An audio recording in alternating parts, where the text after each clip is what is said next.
The warning klaxons seemed almost apologetic as they echoed through the cramped corridors of the frontier outpost. Captain Elena Rodriguez knew those sounds too well. The soft, almost whimpering alerts that signaled something far worse than a standard emergency.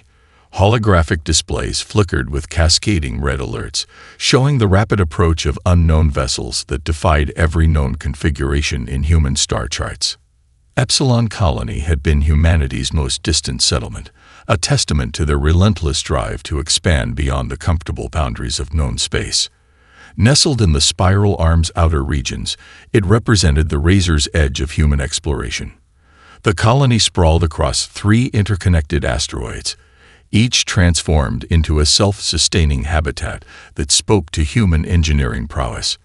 Massive radiation shields, intricate agricultural domes, and complex life support systems had turned these rocky remnants into a vibrant outpost of human civilization. Tactical analysis. Elena commanded, her voice steady despite the chaos erupting around her. The station's primary computer system began parsing the incoming data, its quantum processors working at near-instantaneous speeds. Lieutenant Marcus Chen's hands flew across the holographic interface. Unknown vessel configuration. Definitely not in our databases. Composition appears to be organic. No, wait. Biomechanical. It's like nothing we've ever encountered. The first wave of ships broke through the outer sensor perimeters. They moved with a fluidity that defied conventional understanding of space travel. No traditional propulsion systems were visible. Instead, the vessels seemed to ripple and flow, as if swimming through the void of space like massive metallic predators. Energy signatures are off the charts, Marcus continued, his voice tight with tension. They're generating power levels that shouldn't be possible with our current understanding of physics. Elena watched as the first projectiles launched from the alien vessels. They weren't traditional missiles or energy weapons. Instead, they appeared to be living constructs, biological projectiles that pulsed with an unholy light, moving with a purpose that suggested more than simple mechanical trajectory. The colony's defensive systems activated. Automated weapon platforms swiveled into position, railguns charging with electromagnetic precision. Laser defense networks hummed to life, creating a web of protective energy around the asteroid habitats. For a moment, it seemed like human technology might hold. Then everything changed. The first biological projectiles struck the radiation shields. Instead of exploding or burning through, they began to integrate. Like living cancer, they spread across the protective barriers, breaking down molecular structures with terrifying efficiency. The shields that had protected generations of human settlers dissolved like sugar in water, revealing the vulnerable infrastructure beneath. Breach in Sector 4, a computer voice announced. Defensive systems compromised. Recommend immediate evacuation. Elena knew evacuation was impossible. With the speed of the alien approach, only a fraction of the colony's 50,000 residents could be rescued. Tough choices would need to be made in the next few moments. Start emergency protocols, she ordered. Prioritize data preservation and civilian evacuation. Get our children out first. Escape pods began launching from various points in the colony. Small, resilient capsules designed to slip through even the most intense combat zones. Each pod represented a life, a future, a piece of humanity that might survive this encounter. The alien vessels continued their approach. They didn't just destroy, they consumed. Entire sections of the colony began to transform, alien biomechanical structures growing and replacing human architecture with terrifying speed. It was less an attack and more a form of rapid, aggressive colonization. Marcus's voice broke through Elena's thoughts. Captain, we've lost contact with outer defense platforms. The entire perimeter is gone in less than 3 minutes. 3 minutes. That was all it took for the most advanced human settlement in this sector of space to be reduced to something unrecognizable. Elena watched the holographic display, her mind racing. This was more than an attack. This was a statement. Something was coming that humanity had never prepared for, could never have anticipated. As the first alien structures began to pulse and grow where human habitats once stood, Captain Rodriguez made a silent promise. This was not the end. Humanity would find a way. They always did. The destruction of Epsilon Colony was just the beginning of a conflict that would reshape the understanding of life, technology, and survival in the known universe. The archives of human scientific research stretch deep beneath the Earth's surface, a labyrinth of digital memory and forgotten breakthroughs. Deep in the subterranean research complex of the Global Scientific Repository, Dr. Michael Chen moved through rows of quantum-locked data servers, his fingers trailing along holographic catalogs that mapped centuries of human knowledge. Most researchers would have given up hours ago. The task seemed impossible, finding a potential solution to humanity's most desperate moment by digging through decades of abandoned research. But Chen was different.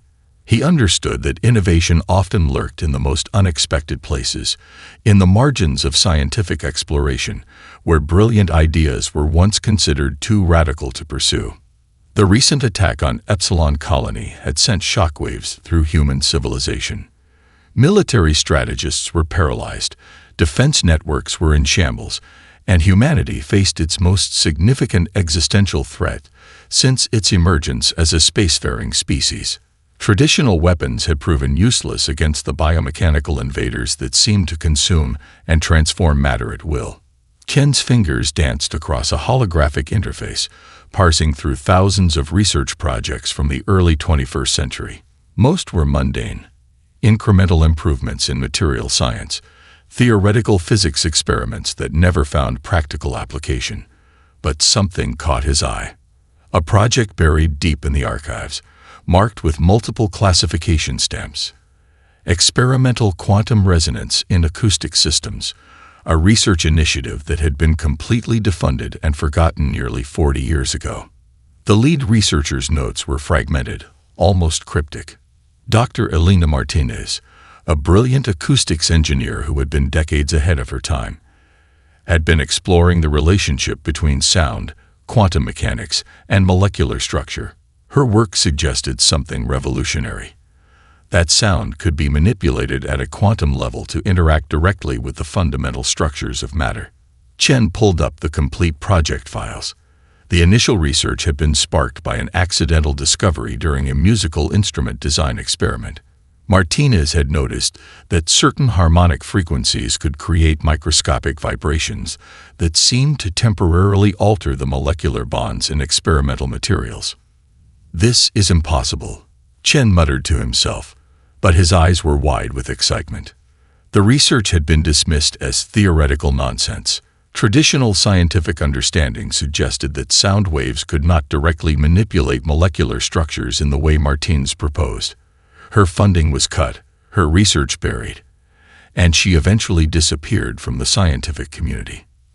But now, facing an alien threat that defied all known laws of physics, impossible seemed like a luxury humanity could no longer afford. Chen began running simulations, using the most advanced quantum computing systems available. He recreated Martinez's original experiments, this time with the computational power that could only be dreamed of 40 years ago. The results were staggering. Initial tests showed that precisely tuned sound waves could indeed create quantum-level interactions with molecular structures. At specific frequencies and harmonic combinations, sound could cause microscopic resonances that temporarily weakened molecular bonds.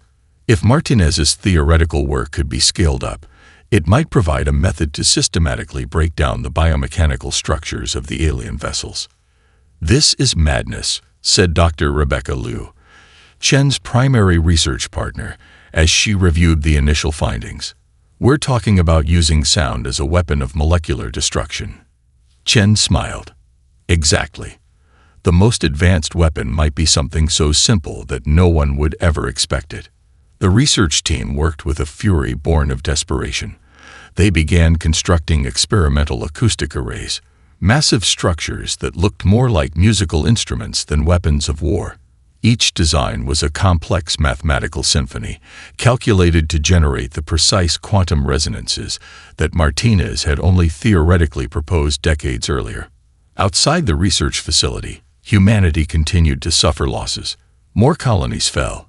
The alien invasion seemed unstoppable. But in this underground laboratory, something extraordinary was taking shape. A weapon that defied conventional understanding. A solution so unexpected that it might just save humanity from total extinction. Dr. Michael Chen looked at the holographic displays, watching as sound waves began to dance in complex, impossible patterns. Somewhere, the ghost of Dr. Elena Martinez was probably laughing. The global research facility buzzed with an energy that defied the dire circumstances surrounding humanity's struggle. What had started as a desperate attempt to understand Dr. Martinez's forgotten research had transformed into humanity's most ambitious scientific endeavor. Dr. Michael Chen stood before a massive holographic display, surrounded by a team of the world's most brilliant minds. Quantum physicists, acoustic engineers, material scientists, and military strategists worked in a carefully orchestrated symphony of innovation. The walls of the research complex were lined with prototype acoustic arrays that looked like impossible hybrid creatures, part musical instrument, part advanced technological marvel. "We're not just creating a weapon," Chen explained to the assembled team. "We're developing a new understanding of matter itself."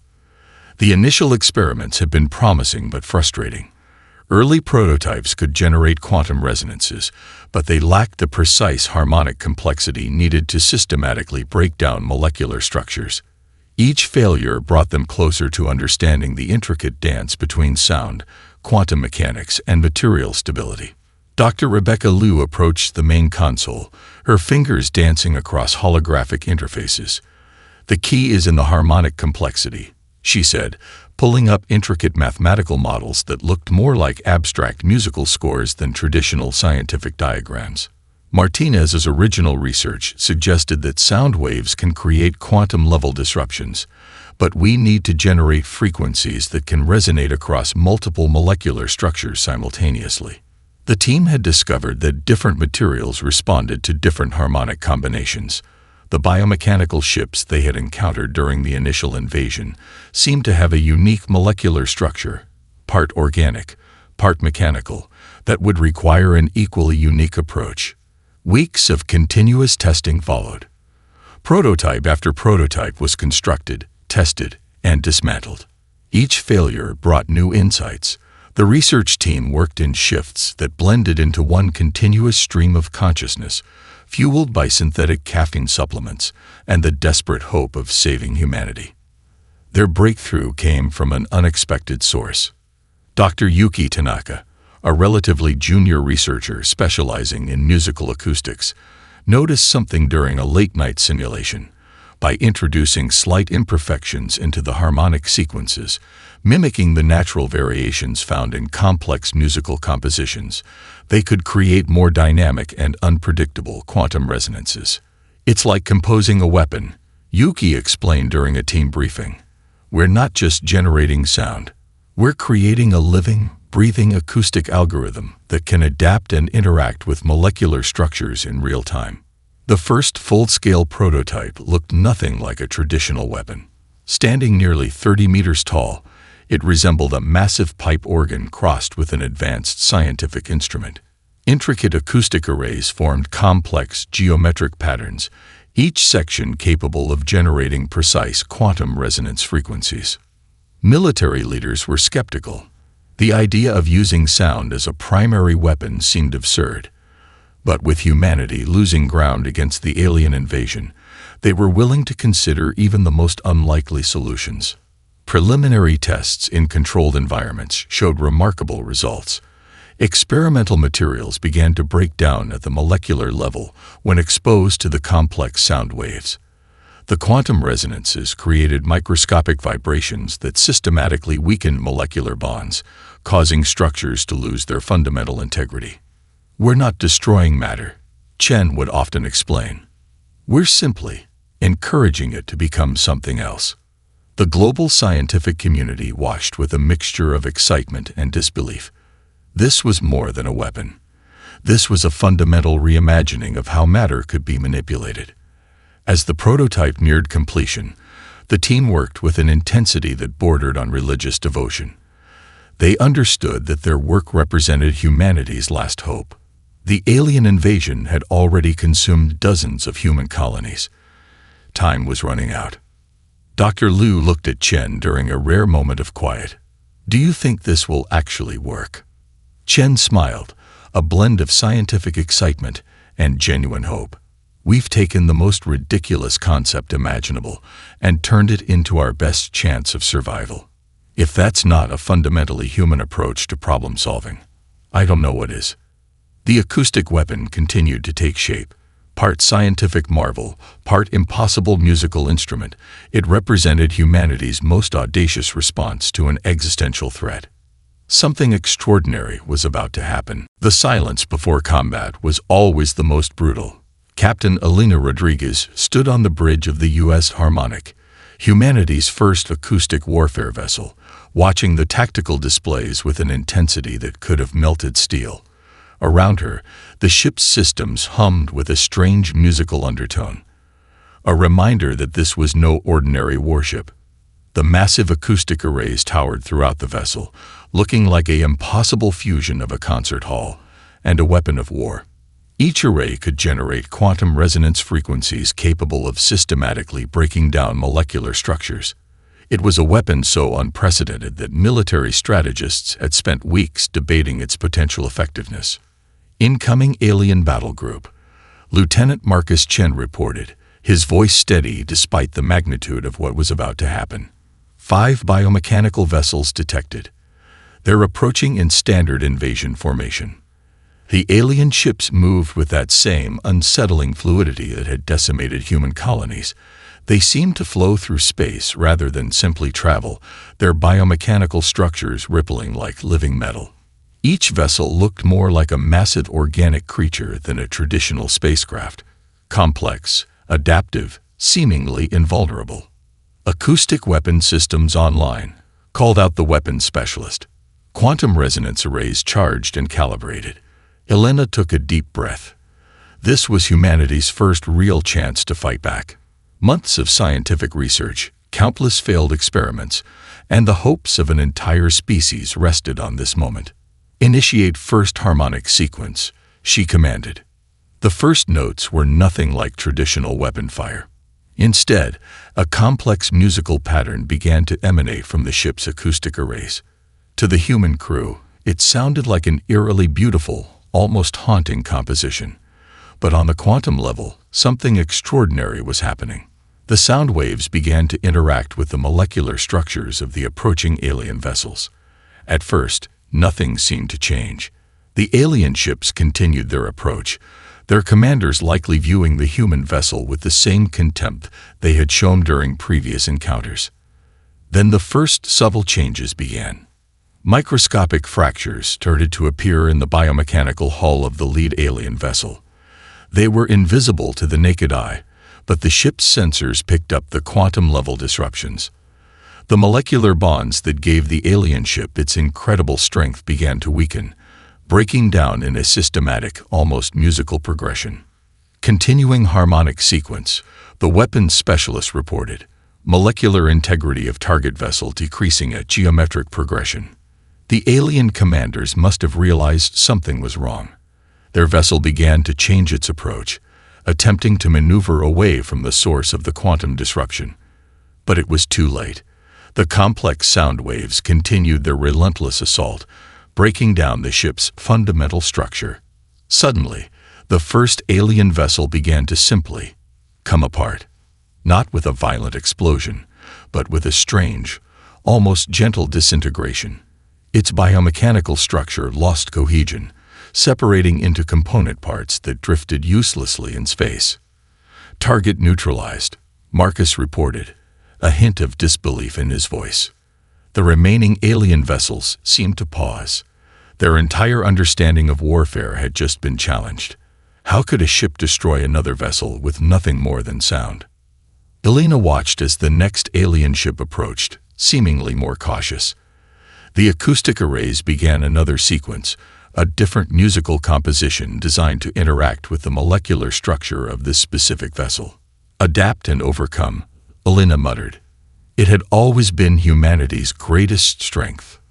The second alien vessel began to break down even faster than the first. The quantum resonance frequencies found weaknesses in its molecular structure, systematically dismantling its defensive capabilities.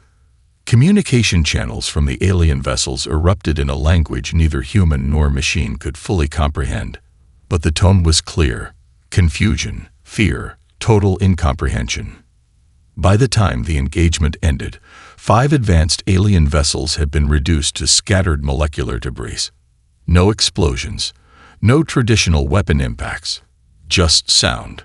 "Well," Marcus said, breaking the stunned silence on the bridge, "that's one way to make music." Alina allowed herself a small smile. Humanity had just rewrote the rules of warfare, and they had done it with something as simple and complex as sound. The universe would never be the same. The quantum communication network lit up like a nervous system experiencing sudden, catastrophic shock. Intercepted transmissions from the Zorn Imperium revealed a level of panic that defied all previous understanding of advanced civilizations. Deep within the Zorn Central Command Complex, a massive holographic display showed the systematic destruction of their most advanced battle groups. Fleet commanders watched in horror as ships, vessels that had conquered hundreds of civilizations, simply came apart under the influence of what could only be described as weaponized music. Admiral Krelax, the senior military strategist of the Zorn Imperium, slammed his biomechanical appendage against the communication console. The holographic displays flickered with each impact, showing multiple battle groups in full retreat. Entire strategic plans, developed over centuries of galactic conquest, were being dismantled by a species they had previously considered little more than an insignificant evolutionary experiment. "How is this possible?" Krelax demanded, his voice a combination of biological vocalization and mechanical translation. "Sound cannot destroy molecular structures. The fundamental laws of physics prevent such a ridiculous concept." But the data was undeniable.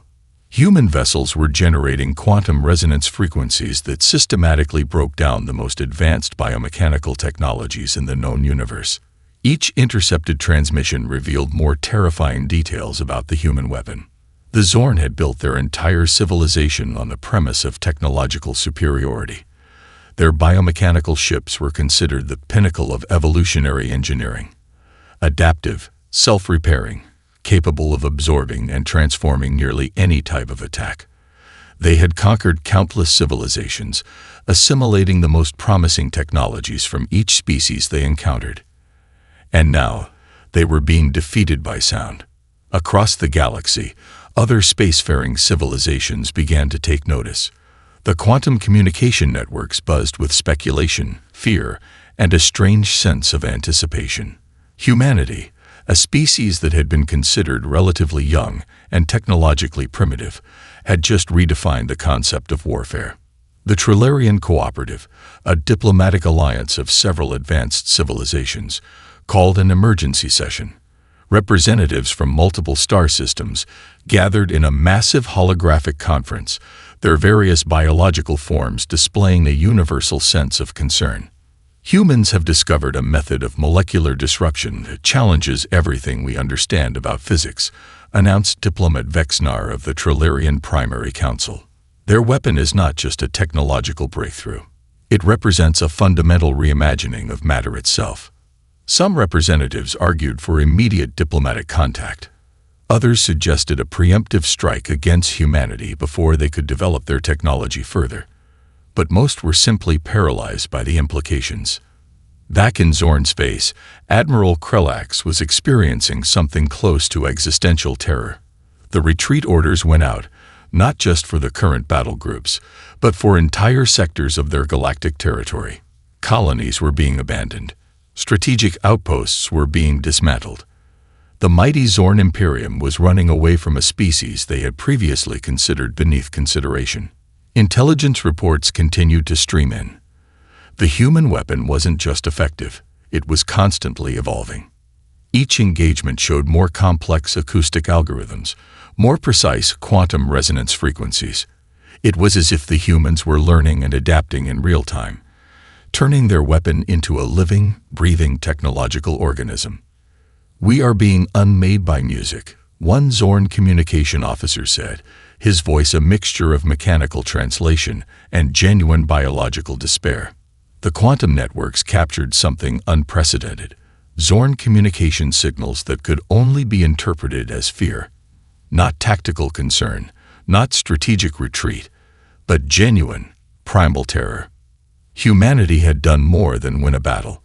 They had fundamentally changed the understanding of warfare, of technology, of the very nature of matter itself. And they had done it with something as simple and complex as sound.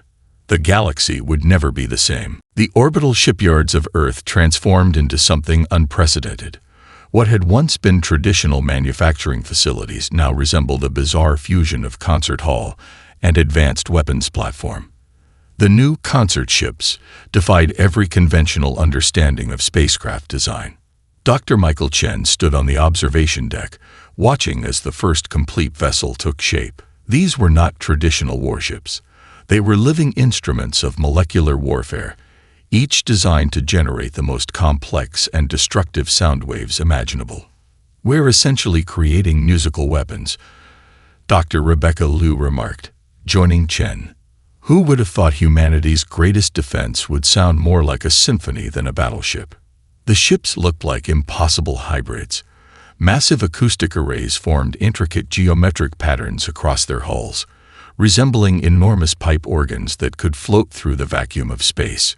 Each section was precisely calibrated to generate specific quantum resonance frequencies.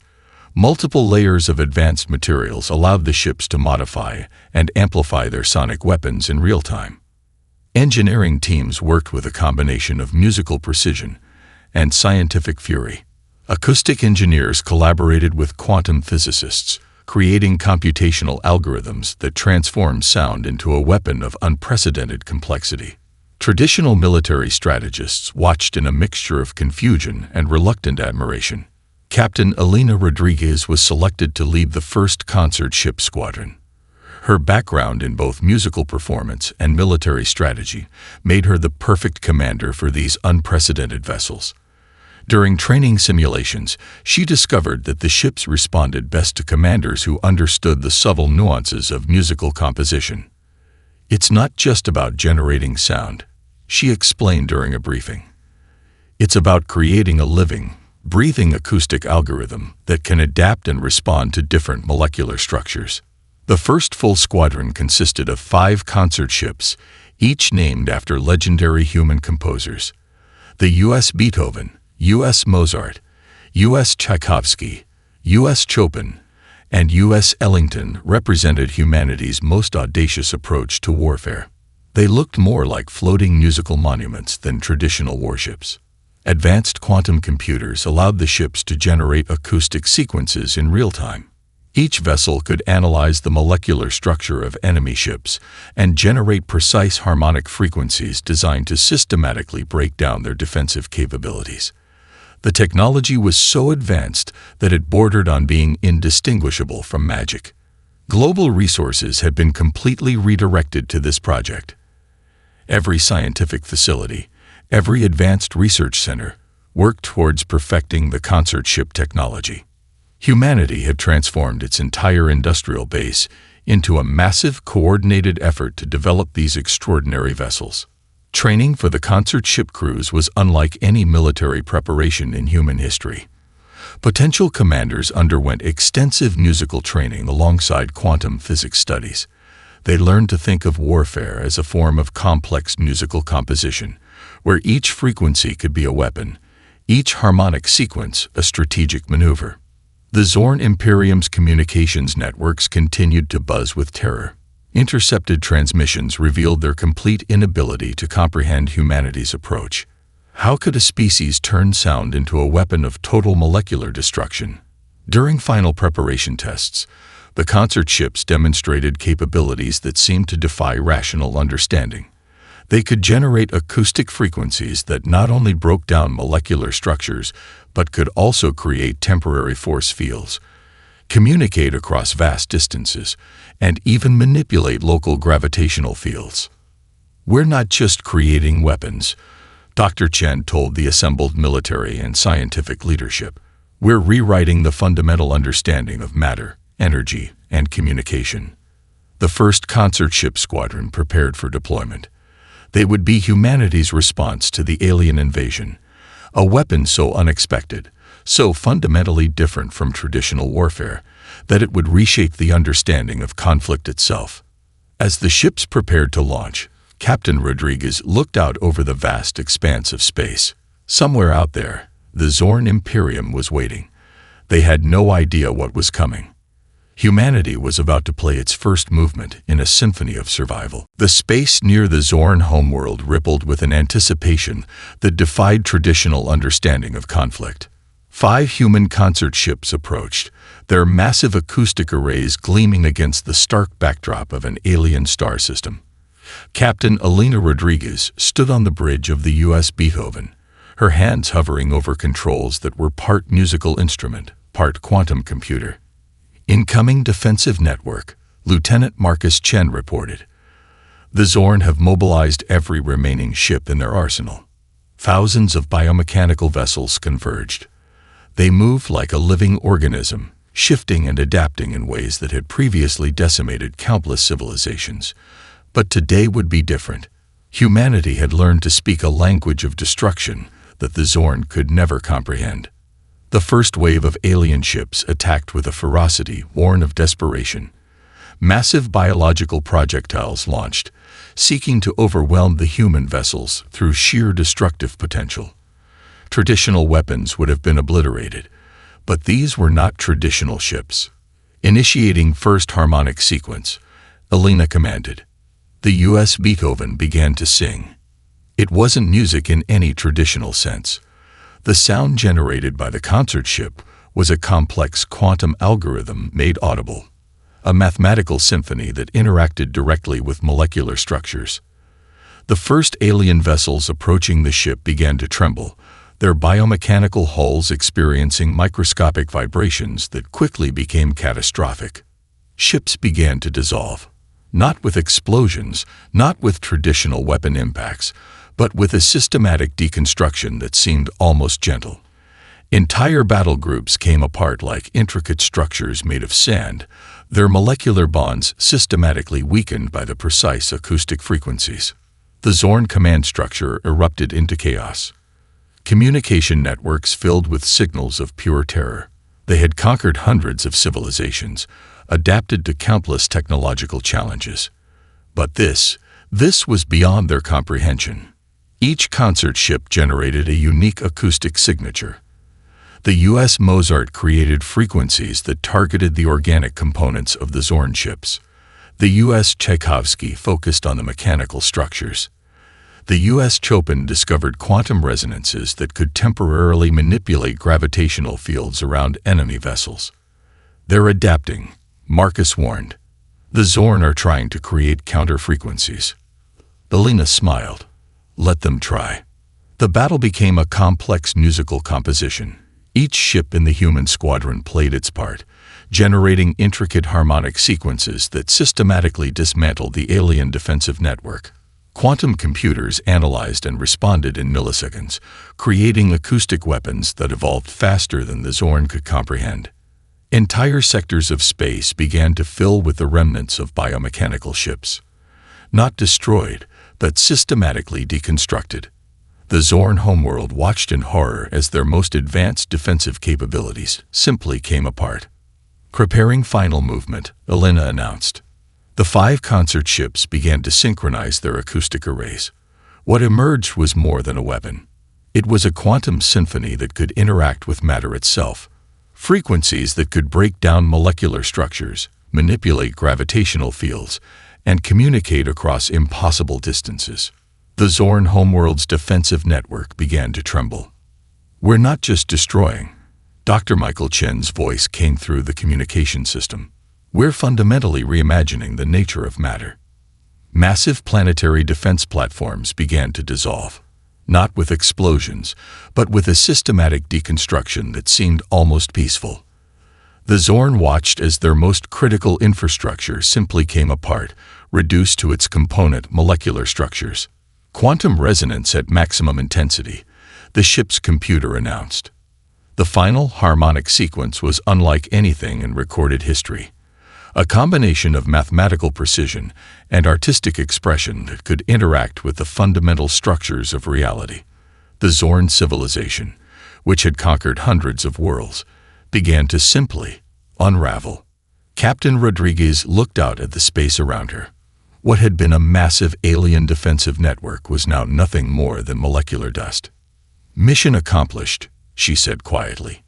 Humanity had not just won a war. They had fundamentally transformed the understanding of conflict, of technology, of the very nature of matter itself. And they had done it with something as simple and complex as sound. 5 years after the final confrontation, the galaxy looked fundamentally different. The United Earth Council convened in a massive orbital station, surrounded by holographic displays that showed the far-reaching consequences of humanity's quantum acoustic breakthrough. Scientists, diplomats, and military strategists from dozens of civilizations gathered to understand the profound transformation that had occurred. Dr. Michael Chen stood at the center of the presentation hall, looking both exhausted and exhilarated. His research had not just won a war. It had rewritten the fundamental understanding of matter, energy, and communication. "We didn't just develop a weapon," Chen explained to the assembled representatives. "We discovered a new language of interaction with the universe itself." The consequences were staggering. The quantum acoustic technology developed during the war had applications far beyond military conflict. Medical researchers discovered that precise sound frequencies could repair cellular damage. Environmental scientists found methods to restore damaged ecosystems by manipulating molecular structures. Planetary engineering became possible in ways no one had previously imagined. Captain Elena Rodriguez, now leading the Quantum Acoustic Research Division, presented the broader implications. The concert ships that had decimated the Zorn Imperium were being transformed into vessels of exploration and scientific discovery. Each ship was now a mobile research platform, capable of interacting with matter in ways that defied previous scientific understanding. The surviving Zorn, those who had not been part of the military leadership, found themselves in a complex diplomatic situation. Many sought refuge in human-controlled territories, bringing with them centuries of technological knowledge. The human approach of understanding rather than destroying created an unprecedented path to reconciliation. "We learned that destruction is often just a failure of communication," Elena told the council. "Our weapon was ultimately a form of communication, a way of speaking to molecular structures that no one had previously understood." Diplomatic envoys from various galactic civilizations studied the quantum acoustic technology with a mixture of terror and fascination. The Trilarian Cooperative developed collaborative research programs. The Nexus Confederation requested joint exploration missions. Even smaller spacefaring species began to see humanity in a completely different light. Dr. Rebecca Liu presented research showing how the quantum acoustic principles could be applied to interstellar communication. The same technologies that had been used to break down molecular structures could now be used to send complex information across impossible distances. Communication was no longer limited by traditional electromagnetic signals. The economic implications were equally profound.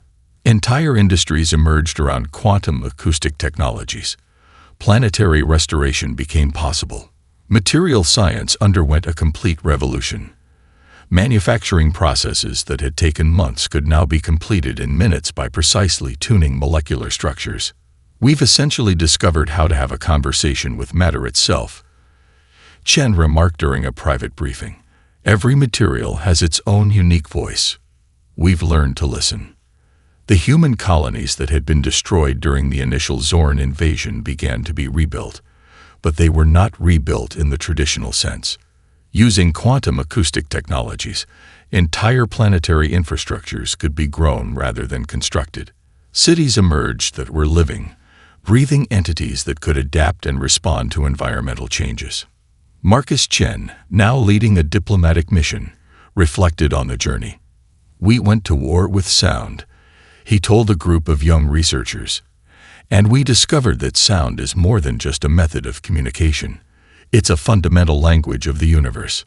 The Zorn survivors who remained integrated into human society became crucial partners in understanding the deeper implications of the quantum acoustic breakthrough.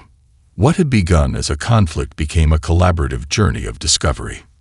At the edge of human-controlled space, the first concert ships continued to explore. No longer weapons of war, they had become vessels of understanding. Each journey revealed new insights into the nature of matter, energy, and existence itself. Captain Rodriguez looked out at the vast expanse of space from the bridge of what was now called the Harmonic Research Vessel. The universe seemed larger and more mysterious than ever before. Humanity had not just survived. They had transformed.